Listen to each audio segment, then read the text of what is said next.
because there's so much chicken in it, it's got 37 grams of protein, dude. Like 37 grams. And then the sodium is at 60%, which might seem high to some people, but let me tell you right now, being able to cap it at 60% is a goddamn miracle.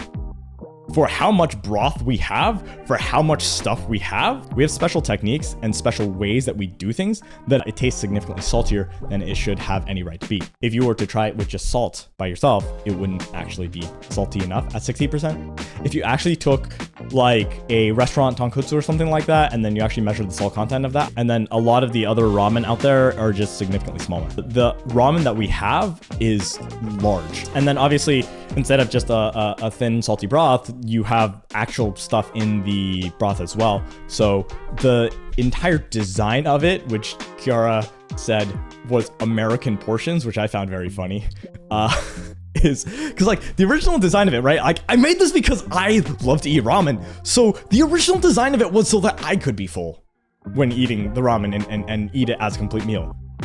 And people will always ask me like, Tim, what do you like to put in your ramen? And my answer was always nothing. I'm fucking lazy, dude. Yes, I used to cook at Michelin star restaurants and stuff. Yes, I'm very fast with a knife. I can cook very fast and very well. But also, if I'm eating ramen, it means I don't want to cook. So I'm not adding anything to it. So the entire concept of Vite Ramen is to have something big enough and nutritious enough that I eat it and go, okay, yeah, no, that's good. That's my meal. We left it at 500 calories too, but we wanted to strike that balance where people can still add their own things, can add toppings, because we know that is very popular. If it's one thing you have probably seen about us, it's that we don't really half-ass anything. We put the whole peach in, you know? Which our broths are actually built from the ground up with the real ingredients. So if you actually look at the KFP, where'd I put the packet? So if you actually look at the packet, you can see the nutrient cesium pack. Powdered chicken broth is the very first ingredient.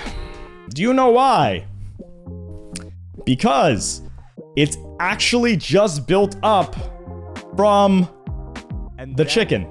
If you look at other ramen, you'll see that the very first thing tends to be something like salt or MSG or sugar. Those tend to be the top three. And that's basically why a lot of instant ramen has that very distinctive flavor. And if you ever tasted our ramen, it is extremely different because our intention is to take what would actually be in ramen, dehydrate it, put it in a pouch so that you can rehydrate it, and then it actually comes out like a restaurant ramen. So if you have seen actually Takanashi Kiara's post about the ramen, you saw how thick it was and it looked like an actual bowl of ramen from a restaurant. That's because it basically is. The KFP ramen, when we were actually developing it, Kiara had actually talked about potentially a tonkotsu. This is by far the most popular option, right? When we ask someone, hey, what ramen do you want? They go, tonkotsu. It's the most popular style of ramen for a reason. I don't think anyone really goes, I want like a very classic Hokkaido shio or something like that. By basically every measure, tonkotsu everywhere is going to be the most popular one. By boiling chicken for a very, very, very long time, just like tonkotsu, you get chicken tonkotsu, which I mean, like I know ton means pork, but you know, for the sake of understanding, I actually have a video somewhere on Twitter where I just like take pork, even pork bones that I've been boiling for like 24 hours, and you can just crush them with your hand. It makes you look really strong, but it's not. They're just mush at that point. But with something like chicken bones, which is significantly thinner, it takes a lot less time to break it down. If you want tonkotsu and you also want tonkotsu and you also want the chicken theme, then just make chicken tonkotsu. Fun fact, that is one of the ways you can tell if a ramen is high quality or not. If you put it in the fridge, does it thicken up and does it jiggle? That's going to be the amount of collagen, that's going to be about the gelatin, that's going to be like all the good stuff that's like in the soup. That means it's a dense particulate suspension. It has a lot of stuff in the soup. It's not just water. In fact, some of ours will start doing that and at like 50 degrees. There's so much protein in there.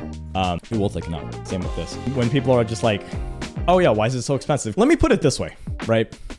How much do you pay for a bowl of ramen? Usually going price is, I think on average across the nation, about $15. $20 if you're in the city. $25 to $30 if you're in like SF. We're not counting that. Let's say 15 as average. okay, cool. Let's take out some of the toppings. So let's take out, you know, the 2 pieces of meat, a little bit of menma, and the green onions. How much does it cost now? Okay, let's say that removes $5 worth of cost from it, right? It reduces the cost by 30%. It's cool. Now we're down to $10, right? Now we add significantly more protein into it and every single vitamin and mineral your body needs and more fiber than 2 cups of broccoli. And then now what's it worth? $2 more? $3 more? $5 more? I don't know. That's going to be up to you. And then we also make it in the USA. We also, you know, make it as a small business. And then we also choose the highest quality ingredients that we can find. It's also made by someone who cooked at a Michelin star restaurant. Hey, that's me. It's also kind of funny, but also kind of not, is that a lot of people actually don't know it's healthy. Like a lot of people just straight up don't know the nutritional aspects of it, like the protein, vitamins, minerals, and all that kind of stuff. And then we also add the convenience of being able to have it whenever you want. You know, it's here at your house. 3 minutes, you're good to go. What is that worth to you? And to have something like this whenever you want to eat healthier, but don't have anything around. What is that worth to you? And then how does $10 sound compared to the restaurant ramen? That's usually the kind of question I like to ask, because comparing it to like standard instant ramen, I think isn't really doing it justice because of all the effort we do put into having actual dehydrated chicken, actual ingredients, and all the other work that we put into it with nutrition and flavor and design and all that kind of stuff. We don't have economies of scale. We produce everything custom. We're giving you actual high quality ingredients, which, yeah, no, I understand. That's not for everyone. Like if that's not your thing, I'm not going to force you to buy it. But I do want to create something that I am proud of, and I don't want to cut corners on it. Fundamentally means that we are probably gonna have a higher price than a lot of other things, right? Oh man, let me tell another story about fucking skill issue. It used to be one of those things I used to be like, oh man, you know, like just be more humble about things and all that sort of stuff. Now I'm just like older and I'm just like, I don't give a man. I worked really hard at this. I did some cool shit. I'm gonna talk about it. I'm gonna be proud about it. Everyone can just hear me yap. If you don't want to hear me yap about it, then I don't know, why are you here? Fun fact is our process of dehydrating noodles is, I think, 600% faster on average. Actually, even more so now. That was like old calculation with like the old machine than a similar dehydrating process using the traditional air drying processes. And we figured that out because we didn't have any fucking money, because we didn't have investors and we were poor. Like, I'm still trying to fix my 2006 Mazda, if that gives you any idea. I just spent all my money on content and stuff. I'm not here to make maximum profit. Like, I want to make cool stuff and I want people to see it. I want people to use it. I want to point out, fun fact, by the way, there's a lot of free Chinese labor going into this. You can quote me on that, but don't take it out of context, because the free Chinese labor is me. I'm the free Chinese labor, motherfuckers. I don't pay myself to do this shit. I'm not even joking about that. We have someone in R&D, right? Felina does most of our R&D, does a lot of the flavor weighing and all that kind of stuff. We go back and forth on concept and design and taste testing and all that kind of stuff. And yeah, I don't pay myself for that. I don't actually pay myself for like anything. No overtime. I don't get overtime. Like, because we've never actually done chicken python before, in order to try and figure out, okay, how do we make this so that it's like, it actually has that rich mouthfeel and all that kind of stuff. We actually have like powdered chicken fat and other things like that. I didn't know any of this, and I did not a single thing about food manufacturing. I came from the restaurant industry and I went, how hard could food manufacturing be? It's just food. How different can it be? Very different, as it turns out. How did we learn all of the things that we need to learn? YouTube. We literally created the ramen facility that's 600% more efficient, that does all kinds of crazy things that the incumbent billion-dollar companies can't do, and we'd run by ourselves. I fucking learned that shit off YouTube. You know those like how it's made videos? And like ramen factory videos and all that kind of stuff? I just studied that shit frame by fucking frame. I'd fucking pause and screenshot that and like draw it out and go like, okay, what is this doing? And then try and like look it up all that sort of stuff on how to build it. The original production floor, which we still make everything out of, that has less power going into it than a house. We were running a full industrial ramen factory with less power than a house. We also use less water per day than the average house does as well. So, yay, eco-efficient. Yeah, I wanted to make noodles. right? I'm not a guy who originally was into tools and machinery and electricals and all that kind of stuff. But because, once again, no investors, poor, you just got to learn the skills yourself. So I learned how to build the machines. I learned how to fix the machines. I learned how to diagnose electrical problems and mechanical problems. And basically everything under the sun. The dehydrator machine, by the way, also built by us. Like literally me and my dad gutted the whole thing, and then every single piece we replaced, wired, and put in ourselves. And I nearly died. There was this one time, which I still blame my dad for, which is a funny story to talk about now, but he really wanted to measure this really dangerous part. And he's like, we need to know if it's like got the right power or like making sure like these magnetron and units and stuff are working correctly. And I'm like, Dad, that is not safe. Like that is a lot of power running through there. And he's like, no, it's fine. And so he was like, yeah, I'll just hold these wires aside. And I'm like, and I had not been on much sleep, so I like wasn't arguing the point as much as I should have probably. And I just took the clamps to go measure the amperage through one of those legs that's there. I think there was like a good like 100 amps running through. So, you know, was checking it, and then like his hand slips a little bit, and one of the wires goes back in place. I just remember thinking, shit, am I dead? Is it game over? Is it GG for me? I couldn't see, I couldn't hear, none of my senses worked. And then after what seemed like an eternity, and because this was when we finished building it, everything had to be running full scale. So my entire production team was there as well. Everyone was just silent because there was just a big bang and light flashed across the room. And I'm just sitting there going, a ringing slowly coming back into my ears, and then my vision slowly blinking in. And I was like, oh, neat. I'm not dead.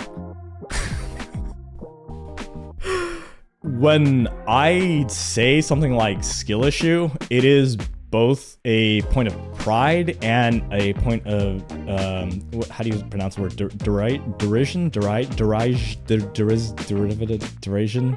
I don't know. I only typed it. But I do have some amount of disdain for people who just rely on money to do things. If you're gonna be like, oh yeah, because you're jealous. Oh yeah, I'm definitely a little jealous. Just fucking attend meetings or whatever, and I'm like fucking out there like cutting up my arms and everything. Like look at. I don't know if you guys can see easily right now, but the amount of like, this is not just scars and stuff from my kitchen days. The amount of scars and weathering and calluses and all that kind of stuff I have all over my hands, and I have like also on my shins. Wow, so many on my shins. Is just from having to do these things. I'm not at the facility all the time, don't get me wrong. I have a full-time production crew now, and I have a very, very awesome production manager who takes care of a lot of those things. But if things go wrong, if things happen, that's on me. It's up to me to learn and figure out how to fix it. Also, by the way, fun fact, one of the things that you'll actually see is the second ingredient is something called natural flavors. Natural flavors covers a huge range of things. It can cover flavoring agents, it can cover yeast extracts, it can cover quite a bit of things. One of the biggest reasons to use something called natural flavors, or to label it natural flavors, is specifically so it's not easy to replicate and copy. And we have had so many copycats already. So when we have something like natural flavors in there, it is so that it is harder to copy. The number one thing I can tell you is chicken broth. The number two thing, what I can tell you is in that natural flavors is actually mirepoix, onions, carrots, celery, and some other stuff. It is listed as such, so it is very difficult for people who like to copy us a lot, who are poor imitations, that might not be able to copy as easily. Because I highly doubt they're showing up to my streams, which Hi, Imi, if you're here, Fuel, any of y'all who are copying things, go f yourselves. We're still gonna be ahead of you. That's fine. You can watch us from behind. That's fine. We'll just always be ahead of you. Skill issue, honestly. No, dude, okay. Tangent again. So there's a company called Imi. I don't like to trash people too much on like social media and all that kind of stuff because I would rather just kind of like focus on my own thing. But every so often, I like to. It's fine. If you go look at their flavors and you go look at their volume 2 of flavors, you'll see it's rather suspiciously named, very close to our original 3 flavors. We started with garlic pork tonkotsu, roasted soy sauce chicken, and vegan white miso. It's very much a copy your homework. Let me copy your homework, but don't make it obvious kind of thing. And it's just like, okay, all right, okay, I see what you're doing here. No, we don't own any soups. We don't own any ingredients. It's not like tonkotsu is something that they wouldn't have wanted to do, but the fact that you're using the exact same descriptors and like, what the fuck? Honestly, actually, what the fuck? Is it really that hard to come up with new flavors? Like, there's a whole world of flavors out there, you know? All kinds of things you can be doing. But I mean, I guess that is the kind of mentality between, you know, someone who's trying to do new things and then someone who's just like, ah, yes, investor money, I'm going to try and copy everything. That's basically what they do. They don't have their own factory or anything like that. It's basically they just contract out everything, including the flavors. Not a huge fan of how they do things. It's very investor money. It's very tech bro sort of oh yeah, just copy them, let them do the innovation first kind of thing. So well, that's fine. Whatever. We'll still be ahead of them. Yeah, chicken python. We were speaking of innovation, speaking of doing new things. You know what we have never seen before. I've had like one of the snacks I do personally like is like chicken crisps. 2017, 2018, I think chicken crisps were first really starting to come out as a snack on the market. Like kind of like chicharrones, but with chicken instead. You just get chicken skin and you just crunch on them. They're delicious. And so we thought, well, why not put it in ramen? That's delicious. Like I've done that before, just like with just, you know, chicken crisps alone. And if we're going to be going all out for Kiara, then let's go all out. Let's see if we can find a way to integrate those into the ramen without, you know, having issues. One of the things I will say is that this definitely does decrease the overall shelf life because like the noodles and the other stuff won't necessarily be reduced in shelf life because of it, but the chicken skin itself is going to have a lower shelf life. And because, you know, Kiara is a phoenix, we had to introduce some element in there. But also, we know that Kiara is famously not the best with spice, so we didn't want to make it super spicy or anything by itself, and that's why we included a chili oil that you can optionally top with. It gives this really nice red-orange hue to the soup as well, makes it really pretty. And then the joke with why we call it Phoenix Tears is because you put too much of it, or Kiara puts too much of it, it's gonna make her cry, so.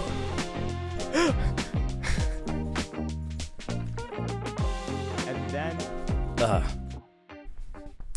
yeah, and so those who like spicy can add the chili oil there. It's the chili oil is definitely more aromatic than like super spicy.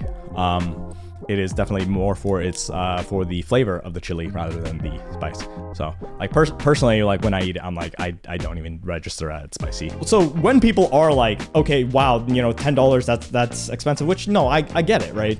I get it compared to what you're expecting from regular instant ramen.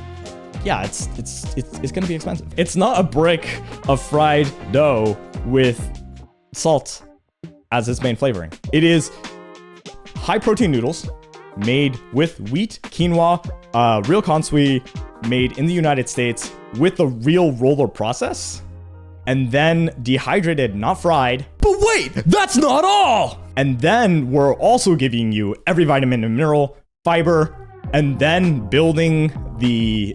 and then we're also building from the ground up the broth as if you were having a fresh ramen from a restaurant. So that ideally, when you get it, it is like you're just creating a ramen from a restaurant. Put it in your own home whenever you want.